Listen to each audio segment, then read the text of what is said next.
Hi friends, అందరికీ welcome back to our mini vlog. నా style pesarattu with పల్లీ చట్నీ. ముందుగా స్టవ్ మీద ప్యాన్ పెట్టి పల్లీలను వేసి మంటను మీడియం టు లో ఫ్లేమ్లో ఉంచి దోరగా వేయించండి. పల్లీలు వేగాక ఒక ప్లేట్లోకి తీసుకొని పూర్తిగా చల్లారనివ్వండి.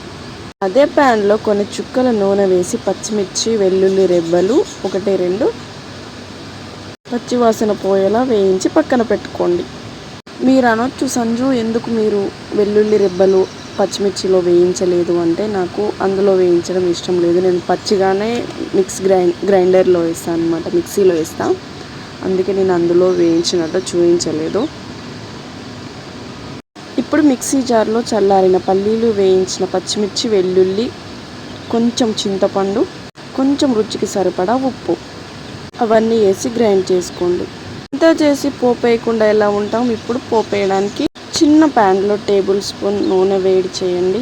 నూనె కాగాక ఆవాలు వేసి చిటపటలాడనివ్వండి. తర్వాత జీలకర్ర, మినప్పప్పు, ఎండుమిర్చి వేసి దోరగా వేగే వరకు వేయించండి.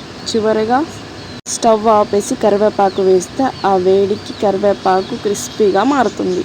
ఈ వేడి పోపును సిద్ధం చేసుకున్న పల్లి చట్నీపై వేయండి. తినే ముందు పోపు చట్నీలో కలిసేలా ఒకసారి కలుపుకొని వేడి ఇడ్లీ లేదా క్రిస్పీ దోశలతో వడ్డిస్తే అద్భుతంగా ఉంటుంది కదా. ఖచ్చితంగా ట్రై చేయండి. ఇప్పుడు పెసరట్టు ఎలా ప్రిపేర్ చేసుకోవాలో చూద్దాం.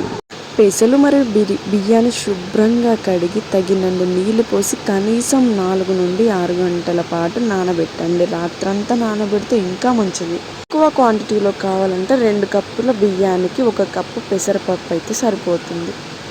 నానిన పెసలు బియ్యం నుండి నీటిని వంచేసి మిక్సీ జార్లో తీసుకోండి. అందులో పచ్చిమిర్చి, అల్లం ముక్కలు, జీలకర్ర మరియు తగినంత ఉప్పు వేయండి. అవసరమైన వాళ్ళు వేసుకోవచ్చు, అవసరం లేదనుకున్న వాళ్ళు మామూలుగా ఇలా పప్పు కొద్దిగా నీళ్లు పోస్తూ మరీ పలుచగా కాకుండా దోశ పిండిలాగా కాస్త మెత్తగా గ్రైండ్ చేసుకోండి. పిండి మెత్తగా గ్రైండ్ చేసుకున్న తర్వాత స్టవ్ మీద దోశ పెనం పెట్టి బాగా వేడి చేయండి. పెనం ఇప్పుడు 1 గరిటెడు పిండిని పెనం మధ్యలో వేసి లోపలి నుండి బయటికి వృత్తాకారంలో దోశలా పలుచగా రుద్దండి, రౌండ్ షేప్లో. దోశ వేయడం కూడా ఒక ఆర్ట్ కదా, చాలామందికి రాదు. అంటే దోశ వేస్తుంటే మొత్తం అతికేస్తుంది, వస్తుంది పైకి, అలా రౌండ్గా రాదు. కొంతమందికే వస్తుంది. అంటే నేను అందరిని అనట్లేదు. దోశ కూడా ఒక ఆర్ట్, అంటే వంట చేయడం కూడా ఒక ఆర్ట్ కదా. చుట్టూ మరియు మధ్యలో 1 చెంచా నూనె లేదా నెయ్యి వేయండి. మీడియం ఫ్లేమ్లో అట్టు గోల్డెన్ బ్రౌన్ కలర్ వచ్చే వరకు క్రిస్పీగా కాల్చండి. నాకైతే క్రిస్పీగానే ఇష్టం, మెత్తగా ఉంటే ఇష్టం ఉండదు. ఇంతకీ మీకు ఇంట్లో చేసిన దోశలు అంటే ఇష్టమో, లేకపోతే రోడ్ సైడ్ దోశలు చేస్తారు కదా అలా ఇష్టమో కామెంట్ చేయండి. ఇంకేమైనా డౌట్స్ ఉంటే కామెంట్ సెక్షన్లో కామెంట్ చేయండి, రిప్లై ఇస్తాను. ఇంకా మీకు ఎలాంటి రెసిపీస్ కావాలో చెప్పండి, మెన్షన్ చేశాను.